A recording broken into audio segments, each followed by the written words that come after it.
Hello students, welcome to online GDC classes. In this today's pharmaceutical analysis session, we are going to learn about the technique that is high performance liquid chromatography. High performance liquid chromatography, that is HPLC.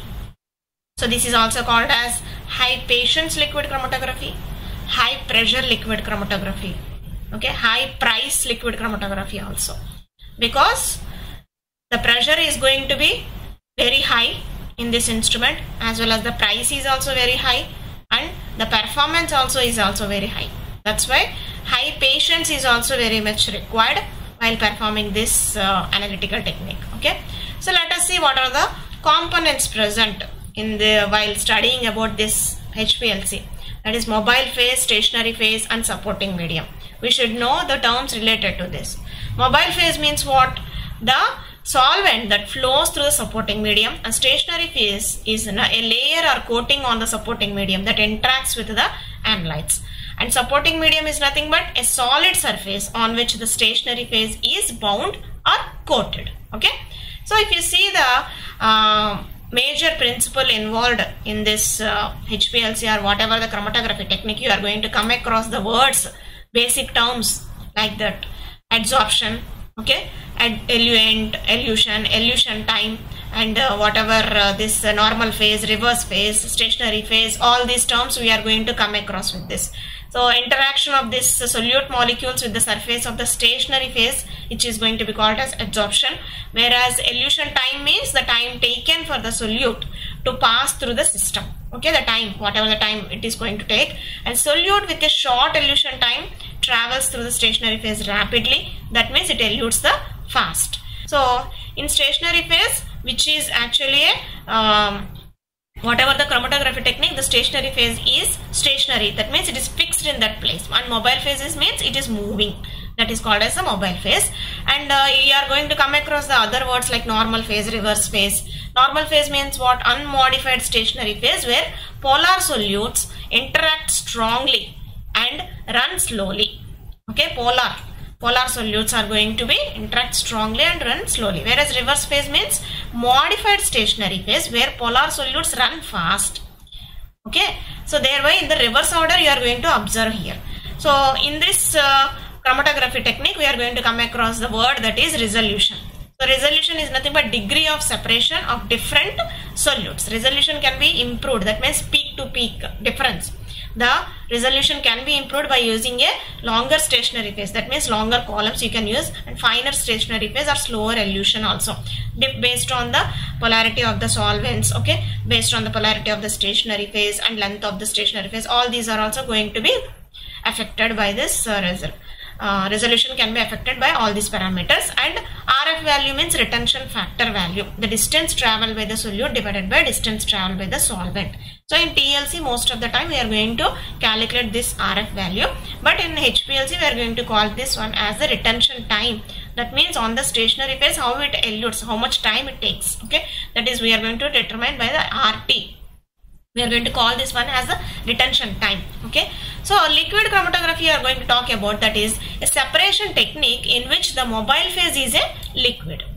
It can be carried out either in a column or a plane, and very small packing particles, relatively high, that means high pressure is referred, which is in this HPLC. Small packing particles will be there, so that the pressure will be very high. In the HPLC technique, the sample is forced through a column that is packed with irregularly or spherically shaped particles. Sometimes irregularly shaped particles will be there, and spherically shaped particles, and a porous monolithic layer, it is going to be there as a stationary phase. Okay, thereby the mobile phase, which is going to pass through that stationary phase at high pressure, that technique is going to be called it as HPLC. So why only this HPLC is going to be used? Because this HPLC, this can be used for most of the compounds which are simultaneously we can determine.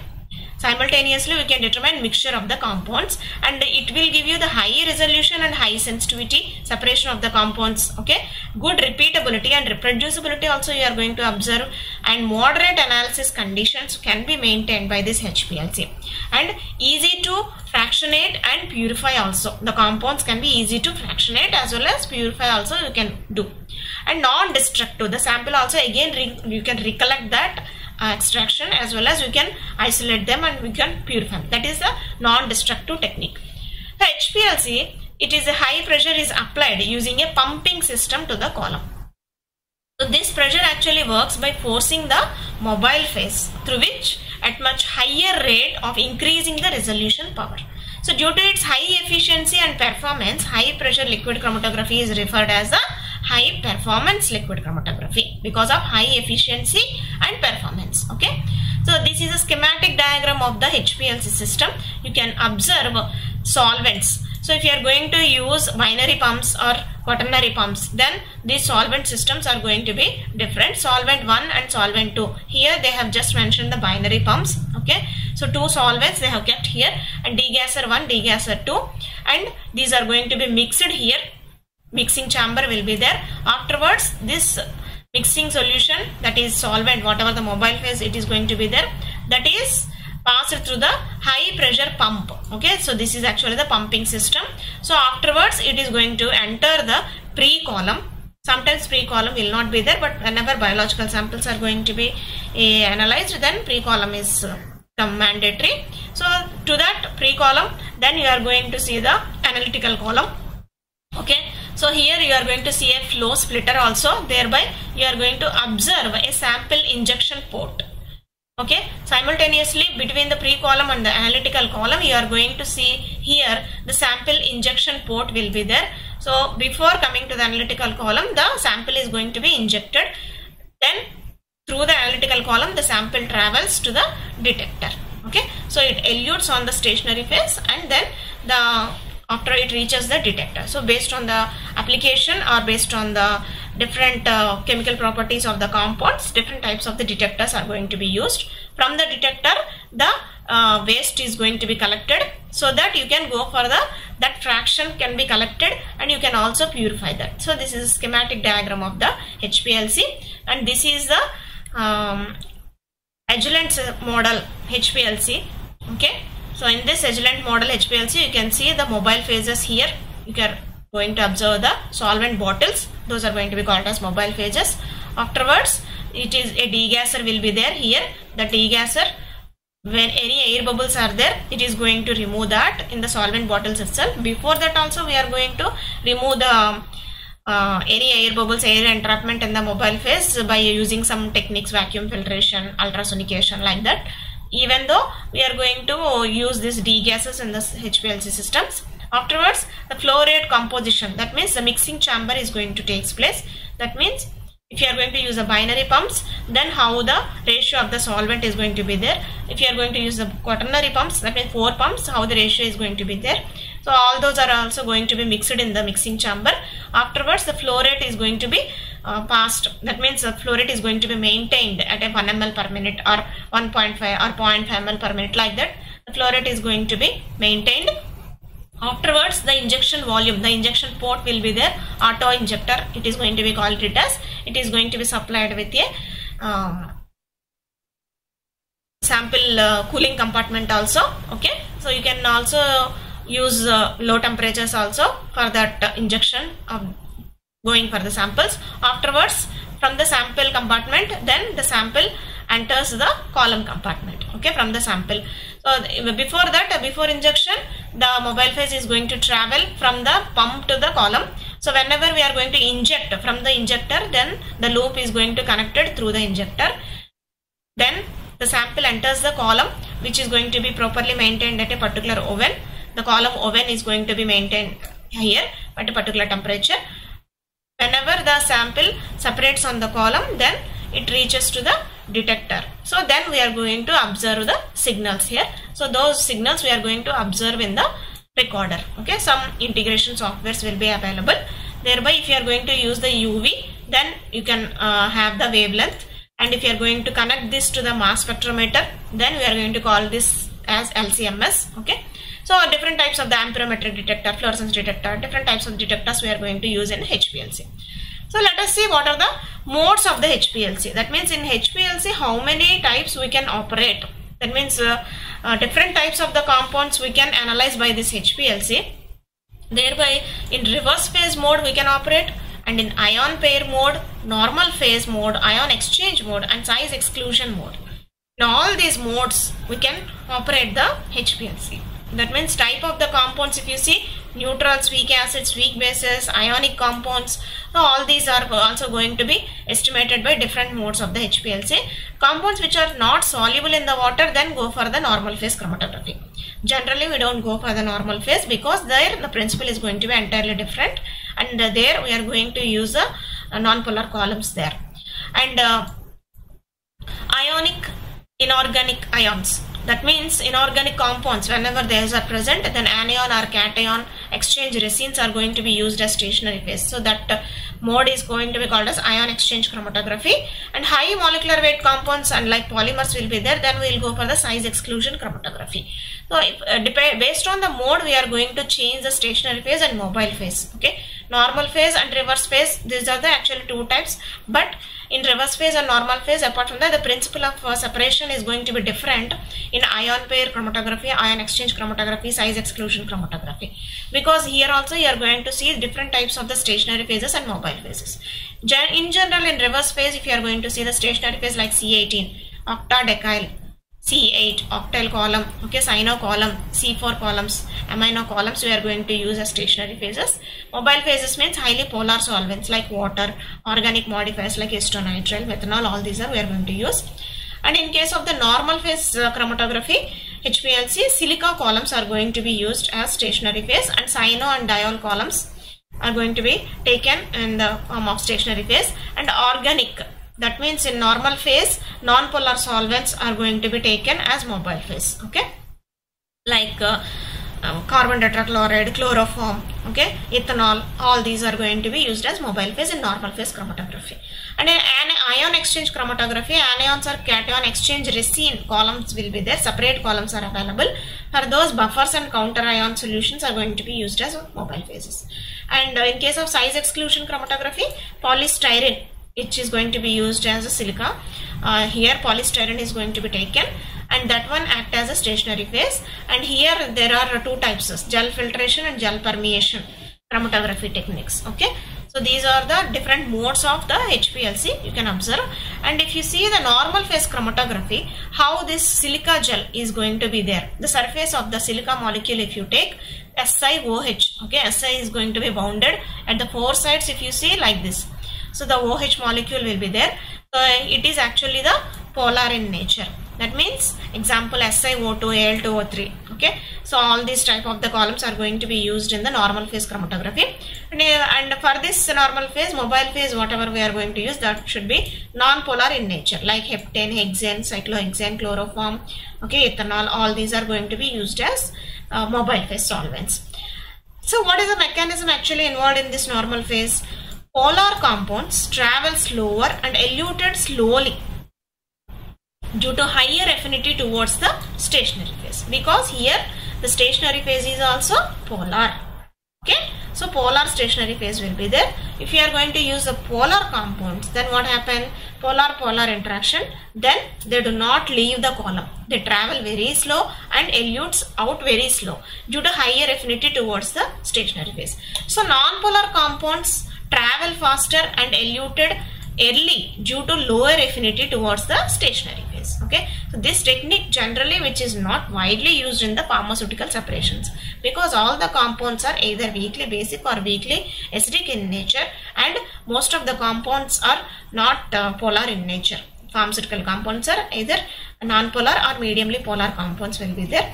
So that's why these normal phase chromatography is not going to be used. Okay, so in normal phase chromatography, if you see the stationary phase, how this silica is going to be modified like this, not modified exactly, types of the stationary phases you are going to come across. So these are the amino columns like NH2, okay, NH2, NO2, like this cyno columns, how these are going to be prepared. These are different types of the polar functional groups, they are going to be included here. Okay, this is how the stationary phase is prepared for preparation of the normal phase columns, because stationary phase has to be polar in this case. So high polarity functional groups we are going to use. Whereas in case of the reverse phase chromatography, if you see, the stationary phase is actually the non-polar in nature. Okay, actually the silica only it is used, but on the silica a liquid layer which is containing this C18, C8, all these functional groups which are hydrophobic polymers are going to be coated on this silica support. Okay, so silica supporting material will be there, but on the supporting material a liquid phase is going to be coated on that. So that liquid is going to be acting as a stationary phase, and the mobile phase is going to be acting as a stationary. That solvent is liquid is going to be acting as a mobile phase. So both are at the two liquids only here. That's why the principle involved in this reverse phase chromatography you are going to see, that is the partition chromatography. Okay, so this silica is going to act as only the supporting material, and these groups are going to be attached to the silica as a liquid phase only. So like C18, C8 if you see, okay, octadecyl and N-octyl groups, ethyl groups, phenyl groups, all these groups are going to be attached to that silica molecule. And mobile phase, anyhow we are going to use the polar solvents like water, acetonitrile, ethanol, methanol, like this polar solvents we are going to use, and sometimes the buffers also we are going to use. And the mechanism, if you are going to see, the polar compounds travel faster and elute fast due to lesser affinity to the stationary phase. Okay, because here the stationary phase is non-polar in nature, and the polar compounds if you are going to take, they travel faster and elute fast. Immediately they are going to elute fast, because the mobile phase is also polar in nature. The polar, okay, it will take it out very fast. And non-polar compound if you are taking, they travel very slower and eluted slowly due to higher affinity towards the stationary phase. So that's why based on the polarity of the compounds we are going to use, we need to select the mobile phase composition also. Thereby optimum retention we are going to observe there. You are going to see the another hydrophobic interactions, okay, like this phenyl groups, how these are going to be attached to the silica molecule. So this is actually the silica C18 ODS, octadecyl selene, how this linkage is going to be bonded to the silica. Okay. So these are the different types of the bonded phases which are going to be used for the reverse phase columns. This is hydrophobic interaction, we are going to call this one as. So this is actually called as a chromatogram, whatever we are going to obtain in the HPLC. Whatever the principle involved in this, whether it is ion exchange, reverse phase, normal phase, whatever it is, we are going to see the chromatogram like this in HPLC. So if it contains more than one compound, okay, if it contains only one compound means we will see only one peak here. And generally chromatography is going to be used for separation of the mixture of the compounds, and for the assay of the compounds also we are going to analyze only one compound. Anyhow, let us see how this chromatogram is going to helpful for us. So T0, if you are going to take the x-axis, that is time, retention time we are going to call it as. On x-axis retention time will be there. On y-axis, if it is a bit based on the detector, if it is a UV detector, you are going to see the milliabsorbance units. Okay. If you are going to see the amperometric detector, you are going to see the current there. If you are going to see the fluorescence detector, you are going to see the fluorescence intensity there. Like that, the parameter is going to be there. If you are going to use the mass spectrometry, then you are going to see the intensity, the mass units, okay, there. So here let us see simple UV detector if you are going to use, then this will be the chromatogram. T0 elution time of the unretained peak. Here this is called as T0. That means no peak. No time it is going to take, that means the elution time of unretained peak. That means those compounds which are not going to retain on the column, they elute very fast. Okay, so they elute very fast. That time is going to be called it as T0. That is also called as actually void time.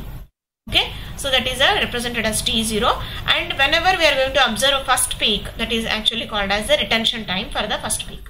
So here TR, it is going to be represented as retention time, which determines the sample identity. Okay, so TR first compound, TR for the second compound, or whatever, any n number of compounds means retention time of the first peak, second peak, third peak, like that we are going to call this one as. So if it is around 5 minutes is there, so this is the retention time of the 5 minutes, 6 minutes, 7, 8, 9 minutes we are going to call it as. So whenever we are going to observe the peaks like this, the peak should be a symmetric peak. Area or height is proportional to the quantity of the analyte. The area, whatever it is going to be observed for this peak or whatever the peak we are going to use, that area or height which is proportional to the quantity or which is proportional to the concentration of the particular analyte. Based on the concentration only you are going to observe the peak height and peak area. Okay. So thereby you are going to determine how much amount of the sample is also going to present in your sample. Given sample, unknown sample. So in detail, if you see the principle of HPLC, it is mainly based on the Van Diemer equation. So based on Van Diemer equation, which relates the efficiency of the chromatographic column to the particle size of the column, molecular diffusion and thickness of the stationary phase. That means we are going to represent this one as HETP or H sometimes. HETP equal to A plus B by nu plus C into nu. We are going to call this one as, where H is nothing but height equivalent to theoretical plates. That means the column will be there. The column, it is going to be divided into different segments. The height equivalent to theoretical plates. Okay. So that the height will be calculated, and this is going to be determined by this formula A plus B by nu into plus C nu, where A is nothing but Eddy's diffusion coefficient and B is represents the molecular diffusion coefficient and C is the rate of mass transfer. Okay, and nu represents the flow rate. Based on the flow rate, how it is going to affect. Okay, C is the rate of mass transfer, B is the molecular diffusion coefficient and A is the Eddy's diffusion coefficient. So where you are going to find all these things, Eddy's diffusion, molecular diffusion, all these are going to relate to the column chemistry only. So based on the particle size, the column chemistry, whatever we are going to use, all these A, B, C are going to be there.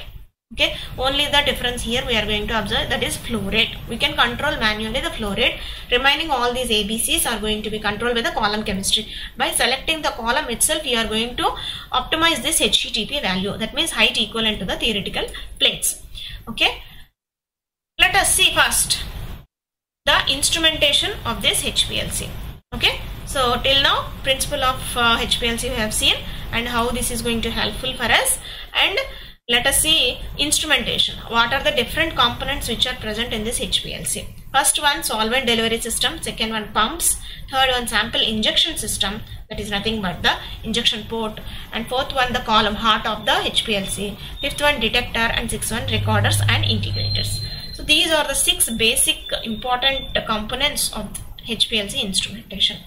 First of all, if you see the solvent delivery system, the solvents or mobile phases used must be passed through the column at high pressure. We already told that HPLC is nothing but high pressure liquid chromatography. So the solvents whatever we are going to use, those are going to pass through the column at high pressure using the pump system. So that high pressures may range from 1000 to 3000 psi, sometimes 6000 psi also you are going to observe. Okay, this is because of the particle size of the stationary phase. The stationary phase contains the silica particles. Okay, the silica particles is going to be packed inside the column. So those columns actually having from 5 centimeters to 25 centimeters, sometimes 50 centimeters are also going to, but normal HPLC analytical chromatography you are going to see up to 25 centimeters column only.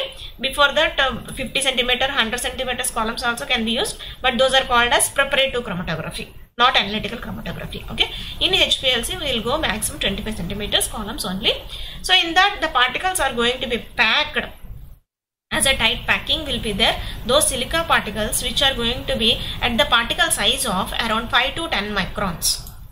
The particle size, okay, the silica particle size going to be 5 to 10 microns, through which whenever the mobile phase is going to pass through, the resistance to the flow of the solvent is very high. Okay, so such high pressure is recommended in HPLC, and the choice of the mobile phase is very important in HPLC, and the eluting power of this mobile phase is determined by its overall polarity. Okay, so the polarity of the stationary phase and the nature of the sample components are also going to be very important in analyzing by this HPLC technique. Okay, high pressure is going to be observed due to the very small particle size of the stationary phase, the silica which is present there. So in this, if you see, the solvent delivery system is very, very important. We need to be very cautiously pump that solvent delivery system into the system, right? So before arranging for the composition or whatever the solvents we are going to use, before going for the selection, we need to first degas those solvent delivery systems. So degassing should be done. Whether you prepare a buffer solution or a PE mixing solvent, whatever it is, degassing should be done. Several gases are soluble in the organic solvents also. We know that when solvents are pumped under the high pressure, gas bubbles are formed which will interfere with the separation process, and steady baseline and the shape of the peak, it is going to be affected. Okay, that's why degassing of the solvent is very, very important, and which can be done by vacuum filtration, helium purging, ultrasonication. These three processes we can follow any one of that. And in normal phase chromatography, we are going to use directly the non-polar solvents there, like hexane, isooctane, diethyl ether are going to be used as mobile phases. So in those bottles, whenever we are going to keep it in the Hplc system, no need to go for the degases because they easily get evaporate. Okay, for that those solvents you need not to go for the degassing purpose, because anyhow the air bubbles are not going to be present in that. Whereas in case of reverse case chromatography, you are going to use the different types of the polar solvents, and buffer solutions are also going to be used, like water, methanol, esternitrile, and different buffer solutions are also going to be prepared and used. In such cases, you need to follow this vacuum filtration and helium purging or ultrasonication in order to remove the air bubbles present in the solvent reservoir systems. Okay, that's why in the Hplc system itself, degasser is also provided. If anything has remained, then they are also going to be removed by those degassers. Okay, next the major important part in Hplc, that is LC pumps. Pumping system is also very, very important. So different types of the pumping systems are used in Hplc, like pneumatic pumps, motor driven syringe type pumps, and reciprocating pumps. Okay, whatever the pump we are going to use, the requirement for it is high pressure. It should give the high pressure, and pulse free should be there, and constant flow. It should give the whatever the composition it is from the, if you are going to use the binary pump, two pumps we are going to use, A and B. So from A pump 50%, B pump 50%. Then if you are going to put the flow parameter as 0.6 ml per minute, then 0.3 from A, 0.3 from B, it should take that constant flow. It should have this pumping system should be there, and reproducibility should be there for a pumping system, and resistant to the corrosion. So high quality materials are going to be used for manufacturing of these pumping systems. And reciprocating pumping system, if you are going to see, those are very, very widely used pumping system in Hplc, because these are having the small internal volume of 35 to 400 microliter capacity. Internal volume will be very, very less, and high pressure which is going to withstand up to 105 psi, and gradient elutions and constant flow can be easily performed with these reciprocating pumping systems. Okay, so these are the examples of the binary pumps which are going to be model. Exactly, if you are going to take the pump 1 and pump 2 systems, okay, if they are taking two pumps, binary pump systems, then how this flow is going to be there. If the solvent is going to be from 50% from the A, and here is 50% from the B, if you are going to use the two pumps, then pump 1 and pump 2, how it is going to take the solution from the bottle. Okay, pump 1 means A. From the A solution, it is taking like this. First of all, a pulse free flow should be there, then it is going to take, afterwards pump 2 it is going to take, and both are going to be taken and mixed in the mixing chamber. Okay, afterwards then it is again taken as a flow controller will be there, so total flow is going to be maintained like this. So one mixing chamber, after from the each pump the mobile phase is going to be taken. Okay, so this is a model for the binary pump. If you are going to use the 4 pumps, means again 2 more bottles also will be there, 2 more pumps also going to be there. Now let us see the sample injection system.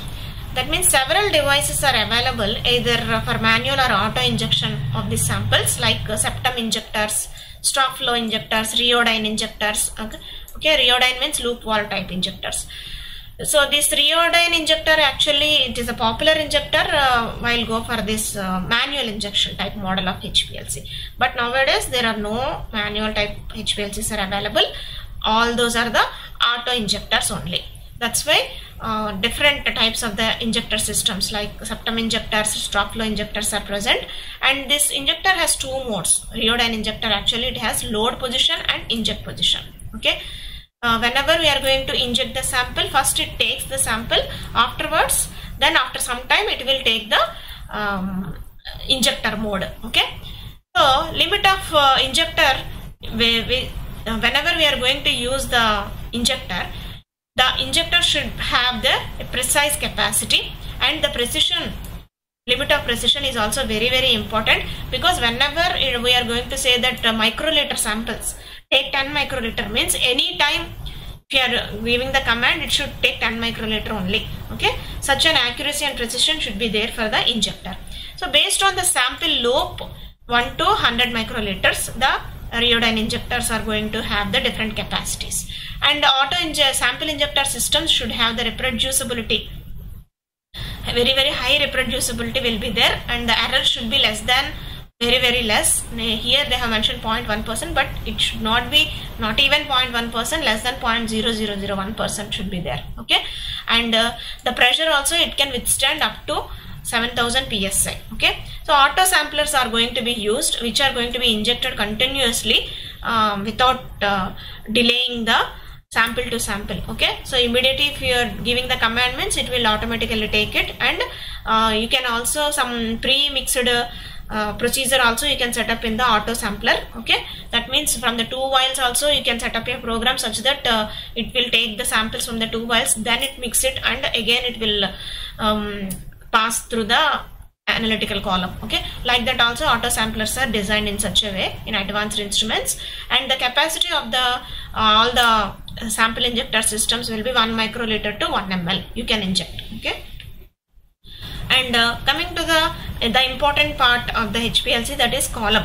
Column is going to be called as heart of the HPLC, and these are like stainless steel columns will be there, and these stainless steel columns are going to have different parts like the entrance here you are going to see like this, and in between here you are going to observe the silica or whatever the stationary phase will be there, and before that if it is required a guard column will be there.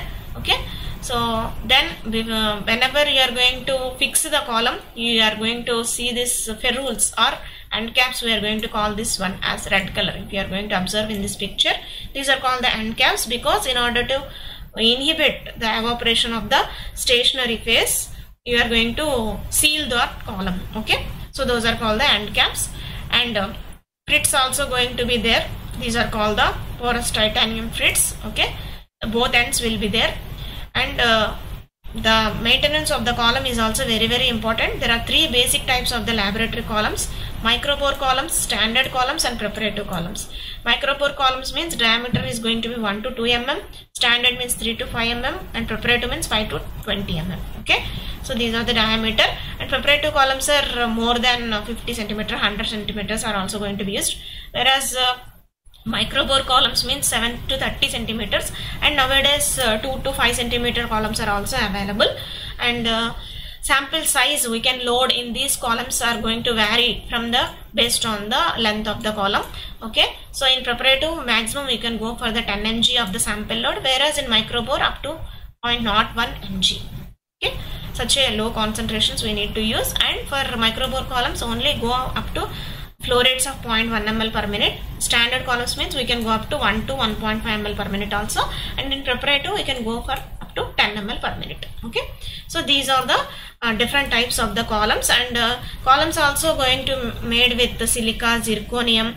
Okay, different materials are also going to be there. Whatever it is in reverse phase we are going to make it as a non-polar, whereas in normal phase we are going to use the polar columns. That is a difference. Okay, based on the packing characteristics, the column hardware is going to be varied here. We know that the particles whatever those are packed in the HPLC columns, those are very, very small particles. So the particle size is very, very important, and particle shape, porosity, and surface. These are also very, very important. So based on that only you are going to see the eddy's diffusion coefficient in the principle. So the eddy's diffusion coefficient means mass transfer coefficient. All these are also going to be affected by this particle size and shape and porosity, surface of the particle. All these properties are going to affect those ABC values there. The most important part of the column hardware is the end fitting, which serves to connect the column to the rest of the chromatograph. That means what we have seen in the previous slide, that is end fittings. Okay, so like this, these are the end fittings, and these are. So before that, okay, so these are the end fittings. Those are very, very important. And eluent and sample are introduced through a small internal diameter tube, a ferrule which seals the tubing so that to the fitting. Okay, a porous metal frit disperses the eluent over the width of the column and also retains the column packing. So the internal volume of and end of fittings called the dead volume, which is minimized to eliminate the band spreading. So dead volume has to be minimized everywhere. That means the retention T0, we call this as T0, that has to be minimized. Okay, that is a purpose, so that we are going to always use the ferrule seals before and after usage of the column. Now let us see the detectors. The most widely used detector in HPLC, that is UV detector only, but different types of the detectors are also can be used in HPLC, like based on the property of the compounds which is going to be separated. Refractive index detectors, if the compound has the refractive index property, then go for the refractive RA detector, and if the compound has a chromophore, then go for the UV detector. So it is the widely used detector. And fluorescence detector, if the compound has a fluorescence property, then go for the fluorescence. Electrochemical detectors, evaporative light scattering detectors, based on the laser properties of those light scattering properties, optical isomers can be separated here. IR detectors, okay, infrared detectors are also going to be used in HPLC. And photodiode array detectors. Photodiode array detectors means nothing but they are the modified version of the UV detectors only. Diodes will be there. So those diodes are going to give the secondary emission of the electrons, so that we are going to increase the signals. Okay, even though small concentration of the compound is present, then we are going to quantitatively we can determine by using this photodiode array detector, and purity of the sample is also going to be determined by this photodiode array detector. That means diodes will be there. Those diodes already we have discussed about those diodes in the video which is related to the UV spectroscopy. You can refer that video also. This photodiode array detectors, the gradings will be there. So those can scan from all the range of wavelengths, that means 200 to 1000 nanometers. So broad range of spectrum we can obtain there. Thereby you are coming to know the purity of the compound. Okay, so total entire purity chromatogram also you are going to see. For each purity spectra also you can observe by using this photodiode array detector. Okay, so these are the instrumentation of the HPLC. And coming to the application of the HPLC, finally this is widely used from the last 2 decades or 3 decades. HPLC is the widely used technique in various fields, like in chemical analytical applications. Okay, so bioscience applications, like for determination of the proteins, peptides, nucleotides, as well as chemicals like polystyrenes, dyes, phthalates. All these are going to be well separated on the HPLC. And in coming to the pharmaceuticals, you can most of the drugs can be separated by using this HPLC by using different types of the detectors, like tetracyclines, antidepressants, barbiturates, all the metabolites. Okay, everything, all the biological samples, these are also can be determined by using this HPLC. And consumer products like lipids, antioxidants, sugars also can be determined, and they can be separated very well. Environmental samples like polyaromatic hydrocarbons, inorganic ions, herbicides, plant extracts also can be easily separated by using this HPLC, as well as in the clinical applications. That means amino acids, vitamins, homocysteines. So all these clinical samples are also can be easily estimated by this HPLC. Okay, so that's why it is going to have the very, very important role in the pharmaceutical field, and in other metabolite identifications also, in biological field also, environmental field also. This HPLC is going to be very, very helpful to us. Okay, so this is a brief idea about HPLC, and hope you have understood the basic concepts of the HPLC. Okay, thank you students for listening.